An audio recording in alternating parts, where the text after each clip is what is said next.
38th hour of testimony.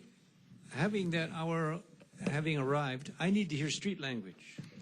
When you said there's no rational basis, what were you talking about in terms of brothers marrying brothers in this? It just went right over my head. Yeah, under equal protection analysis, under the Constitution, there are various standards that legislation that makes distinctions has to pass, constitutional thresholds under the U.S. Constitution. Certain types of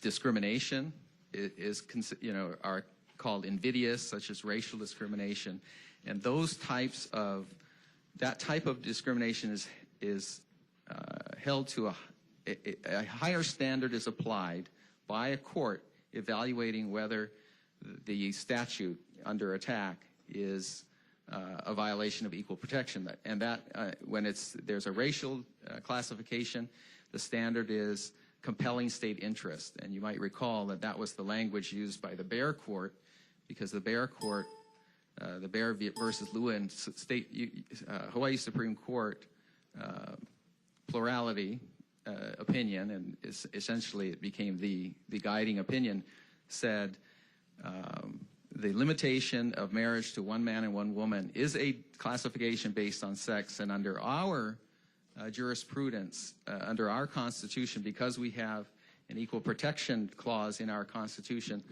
distinctions made on the basis of gender also have the compelling state interest test applied.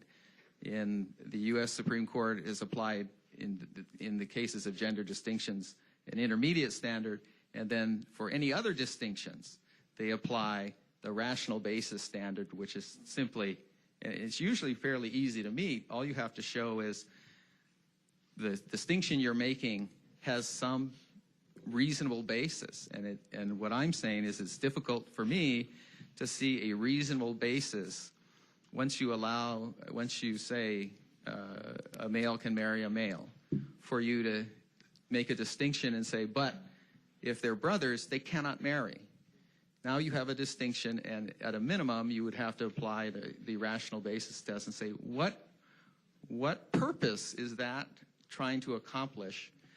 And it's difficult to see what purpose there would be, because as I would understand those restrictions in our marriage statutes, the purpose is to protect children from genetic issues that come about when a male and a female of close relation, have a child.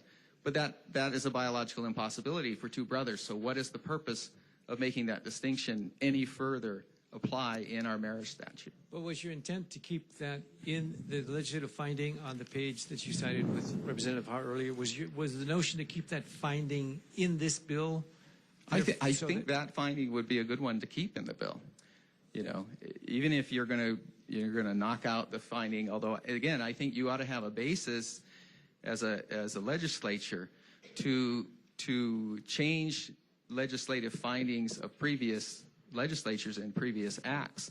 I mean, in Act 217, there are 2 pages or 3 pages of findings by the legislature. You may have been in it, the representative board at the time, and one of the findings is that the Hawaii marriage licensing statutes were intended to foster and protect the propagation of the human race through male-female marriages, and so that's still a viable act under Hawaii law. Perhaps you need to go back and strike that language, but I would be very concerned, and I would suggest you don't strike the language that says there are some distinctions that we can still make, and among those are distinctions based on family relationships. Okay. You still might have the problem, but at least you're not blowing out all of your findings but I think people and leaving the door open. It's not going to go beyond men marrying men and women marrying women, but you're saying that it could potentially go beyond that with brothers and brothers if we don't put some understanding or finding within the statute for future consideration by future legislators, etc. Right. Okay. I understand. Now I understand that. Thank you. Okay. Thank you, Chair. Thank you. Any other questions?